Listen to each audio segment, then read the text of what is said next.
हाय दोस्तों, आज हम आपको एक ऐसी लेडी की कहानी को बताएंगे जिसके साथ एक एलियन टपाटप करता है और ये लेडी एक एलियन बच्चे से प्रेग्नेंट हो जाती है। आइए देखते हैं इस लेडी के साथ आगे क्या होगा।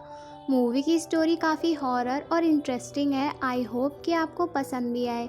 लेकिन मेरे जिगर के टुकड़ों, अगर आपने हमारे डिकोडिंग फिल्म्स चैनल को सब्सक्राइब नहीं किया है तो सब्सक्राइब कर लो, और अगर वीडियो पसंद आए तो इसे आखिरी में लाइक कर दीजिएगा। मूवी का नाम है बेबी ब्लड। फिल्म की शुरुआत एक सर्कस से होती है जहां काफ़ी सारे जानवर होते हैं। तभी वहां एक ट्रक सर्कस में आता है। ट्रक वाला आदमी सर्कस के मैनेजर को ढूंढने लगता है और वो मैनेजर की बस में जाकर झांकने लगता है। अंदर मैनेजर की वाइफ कपड़े बदल रही थी और उसका नाम याका होता है। ट्रक ड्राइवर को देखकर याका उसे गाली देती है और खिड़की बंद कर देती है। तभी सर्कस का मैनेजर यानी याका का पति बाहर आता है और मैनेजर को जागता देख उसे पेलने लगता है। तभी याका भी बाहर आती है, पर मैनेजर उसे भी पेल कर अंदर भेज देता है। अब रात में हम मैनेजर को सर्कस के अंदर देखते हैं। यहाँ एक आदमी टाइगर को ट्रेनिंग दे रहा था। मैनेजर उसको याका के बारे में पूछता है। असल में याका भी एक टाइगर ट्रेनर होती है और वो आज लेट हो गई थी। तभी भागते हुए वहाँ याका आती है।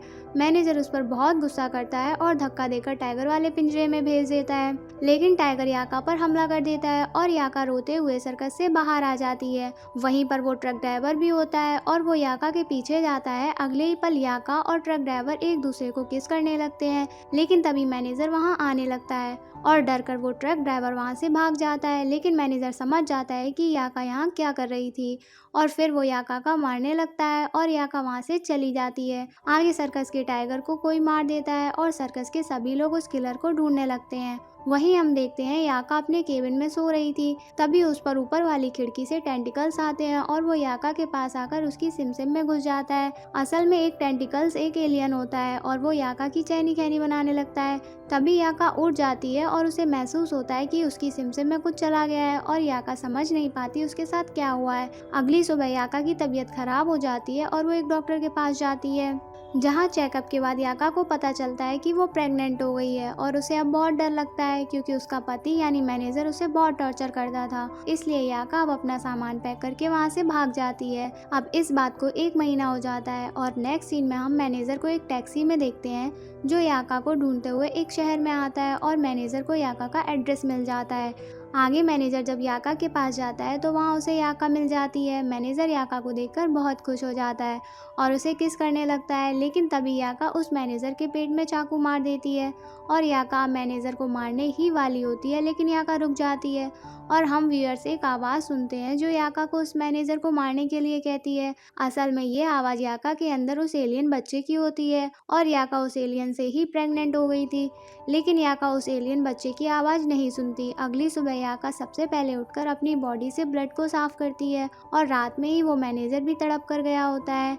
अब फिर से याका को अपने पेट से एक आवाज़ सुनाई देती है जो उसे मैनेजर का ब्लड पीने के लिए कहती है।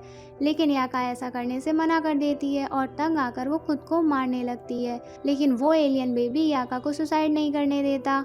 इसके बाद याका मैनेजर पर फिर से हमला करती है और उस मैनेजर का ब्लड पी लेती है। आगे जब याका बहुत परेशान होती है और अपना सामान पैक करके वहाँ से निकल जाती है, रास्ते में याका को सड़क पर एक शराबी मिलता है और वो एलियन बेबी याका को उसे भी मारने के लिए कहता है। लेकिन याका इस बार कुछ भी करने से मना कर देती है और सुसाइड करने के लिए एक नदी में कूद जाती है। मगर इस बार भी वो एलियन बेबी याका की सुसाइड नहीं करने देता और अब वो बेबी याका से बात करता है और बताता है कि कोई मॉन्स्टर नहीं है बल्कि वो भी एक बेबी है, बस वो उसकी बॉडी को यूज़ कर रहा है ताकि वो एक फिजिकल फॉर्म में आ सके।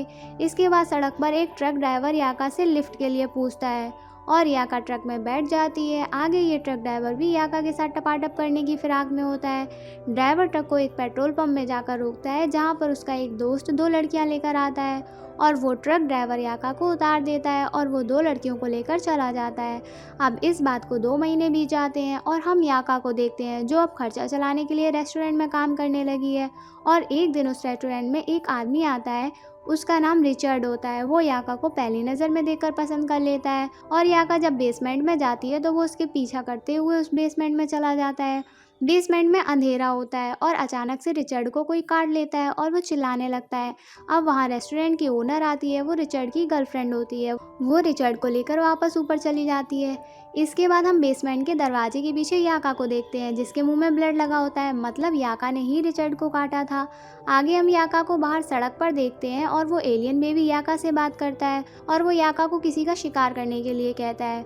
फिर याका एक रेस्टोरेंट में जाती है और वहाँ रिचर्ड आ जाता है और याका और रिचर्ड वहाँ एक साथ डिनर करते हैं और बातों ही बातों में रिचर्ड याका को बताता है कि पहले वो एक सर्कस में जोकर का रोल करता था। ये बात सुनकर याका इमोशनल हो जाती है और उसे अपने वो सर्कस वाले दिन याद आते हैं। अब दोनों बाहर आते हैं और रिचर्ड याका को टच करने लगता है और उसके साथ घर चलने के लिए कहता है, पर याका उसे मना कर देती है। पर वो एलियन बेबी याका को रिचर्ड का शिकार करने को कहता है और बहुत गुस्सा हो जाता है। अगले दिन जब याका अपने रेस्टोरेंट की जॉब करके सड़क पर आती है और वो एलियन बेबी याका को एक आदमी का पीछा करने के लिए कहता है, पर याका उस आदमी का पीछा करने लगती है, पर वो आदमी समझ जाता है कि कोई उसका पीछा कर रही है। वो आदमी याका के सामने आता है और उसे लगता है कि याका उसे पसंद करती है और वो आदमी याका को किस करने लगता है, लेकिन याका एक चाकू निकालती है और उस आदमी की गर्दन में भोंक देती है। तभी वहाँ कुछ लोग आ जाते हैं तो याका उस आदमी को किस करने का नाटक करने लगती है और जैसे ही सब चले जाते हैं तो याका यहाँ से भाग जाती है। याका यहाँ से अपने घर आती है तो उसे अपने घर के बाहर रिचर्ड बैठा मिलता है और दोनों फिर घर में जाकर एक दूसरे की बजाते हैं। वो एक दूसरे की कमाल की चैनी खैनी बनाते हैं। अगली सुबह याका सिगरेट का सुट्टा लगा रही होती है तो वो एलियन बेबी उसे रोकता है और कहता है कि मैं तुम्हारे पेट में हूँ और तुम्हारी हर एक्टिविटी का डिसीजन मैं लेता हूँ। याका बहुत परेशान हो जाती है और वो फिर से चाकू लेकर खुद को मारने लगती है, लेकिन तभी वहाँ रिचर्ड आ जाता है और याका को रोक देता है। रिचर्ड याका से कहता है, तुम क्यों मर रही हो जबकि हम एक दूसरे की मार सकते हैं, हमेशा एक साथ रह सकते हैं। लेकिन वो एलियन बेबी याका से रिचर्ड को मारने के लिए कहता है और याका अब चाकू लेकर रिचर्ड को ही मार देती है। तो बच्चों, क्या सीखने को मिला? अगर कोई कुछ कर रहा है तो उसे करने दो, वरना आप भी मर सकते हो। आगे याका के घर पर रिचर्ड की गर्लफ्रेंड आ जाती है जो जानती थी रिचर्ड यहीं पर है और वो रिचर्ड को ढूंढने लगती है। जब गर्लफ्रेंड उसी कमरे में जाती है तो याका उसे अंदर से लॉक कर देती है और याका वहाँ से भाग जाती है। अब इस बात को 6 महीने बीत जाते हैं और एक आदमी सड़क पर टैक्सी को बुलाता है और एक टैक्सी आकर रुकती है। उस टैक्सी का ड्राइवर याका होती है। हम याका को देखते हैं जिसका पेट भी बड़ा हो गया था। इसका मतलब एलियन बेबी अभी भी याका की बॉडी में था और वो एलियन याका को सड़क पर चल रहे एक आदमी को मारने के लिए कहता है और याका टैक्सी की स्पीड बढ़ा देती है, लेकिन वो पैसेंजर याका को टैक्सी रोकने के लिए कहता है और याका उसे पीटकर बेहोश कर देती है। लेकिन तभी गाड़ी डिसबैलेंस हो जाती है और याका एक आदमी को ठोक देती है और इसके बाद याका टैक्सी से बाहर निकलकर उस आदमी को मार देती है। अगली सुबह हम फिर से याका को देखते हैं जो बहुत थकी होती है और टैक्सी में ही सो जाती है। याका को यहाँ एक सपना आता है जिसमें वो एलियन बेबी याका का पेट फाड़कर बाहर आ रहा था। याका बहुत डर जाती है और उसकी नींद खुल जाती है। आगे याका की टैक्सी स्टार्ट नहीं होती तो याका बोनट खोलकर चेक करने लगती है। तभी वहाँ एक मैकेनिक आदमी याका की हेल्प के लिए आता है, लेकिन तभी याका की हालत ख़राब हो जाती है। इस आदमी को लगता है कि याका की डिलीवरी का समय आ गया है और वो एक दूसरी कार को रोककर याका को हॉस्पिटल लेके जाने लगते हैं। तभी याका को होश आता है और वो गाड़ी रोकने के लिए कहती है, लेकिन तभी ये गाड़ी भी डिसबैलेंस होकर टकरा जाती है और सभी मर जाते हैं। लेकिन याका अभी भी सही सलामत होती है, पर याका की हालत अभी भी ख़राब होती है और वो वहीं पर बेहोश हो जाती है। इसके बाद जब याका को होश आता है तो उसके पास एक ओल्ड लेडी बैठी होती है। वो ओल्ड लेडी याका को बताती है कि उसका बच्चा पूरी तरह से ठीक है। तभी याका उस लेडी से फ़ोन मांगती है और फ़ोन की वायर से ही याका उस ओल्ड लेडी को भी मार देती है और यहाँ से भागकर एक पार्क में जाकर बैठ जाती है। यहाँ याका उस एलियन बेबी से बात करती है और उस एलियन को बताती है कि तुम तो पैदा होते ही मर जाओगे क्योंकि यहाँ का इन्वायरमेंट तुम्हारे लिए नहीं है। तभी वो एलियन बेबी याका को बताता है कि अगर वो मर भी गया तो वो समुद्र में जाकर दोबारा से पैदा हो जाएगा। वो एलियन बेबी याका को ज़्यादा से ज़्यादा लोगों को मारने के लिए कहता है क्योंकि उसकी ग्रोथ ब्लड से ही होती है, पर याका उसे और लोगों को मारने से मना कर देती है। अब वो बेबी याका को एक एम्बुलेंस में जाने के लिए कहता है क्योंकि वहाँ पर उसे आसानी से ब्लड मिल जाएगा और याका एक बच्चे से उसकी टॉय गन को छीन लेती है और उस एम्बुलेंस में चढ़ जाती है। एम्बुलेंस में एक आदमी को ब्लड दिया जा रहा था और याका इस ब्लड वाले पैकेट को लेकर पी जाती है। आगे याका इस एम्बुलेंस को ड्राइव करके समुद्र की ओर निकल जाती है।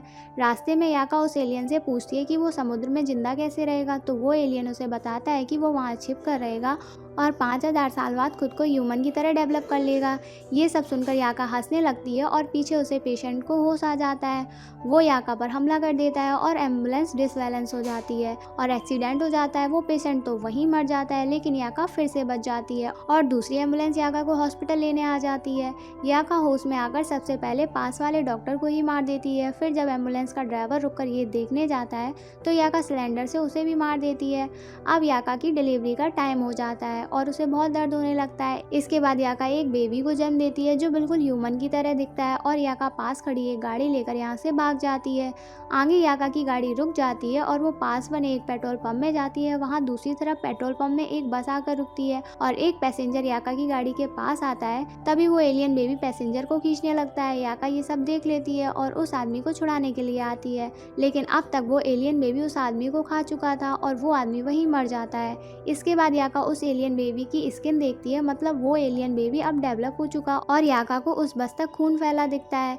याका अब इस बस में चढ़ जाती है और बस में याका को एक लड़का परेशान करने लगता है और फिर सभी याका के साथ बदतमीजी करने लगते हैं। याका सभी को चिल्ला चिल्ला कर बता रही थी कि इस बस में एक एलियन बेबी है, लेकिन कोई उसकी बात नहीं सुनता। तभी हम उस एलियन बेबी को देखते हैं जो बस ड्राइवर पर अटैक करके उसे मार देता है और सभी पैसेंजर एलियन देखकर बहुत डर जाते हैं। अब याका उस बस को ड्राइव करने लगती है और जब याका उस एलियन की तरफ देखती है तो बस डिसबैलेंस हो जाती है और पूरी बस में आग लग जाती है। आगे हम एलियन को देखते हैं जो समुद्र तक पहुंचने में कामयाब हो जाता है और मूवी यहीं एंड हो जाती है। आपको मूवी कैसी लगी? मूवी बहुत ही अलग थी और अगर आपको पसंद आई तो हमें कमेंट करके बताएं।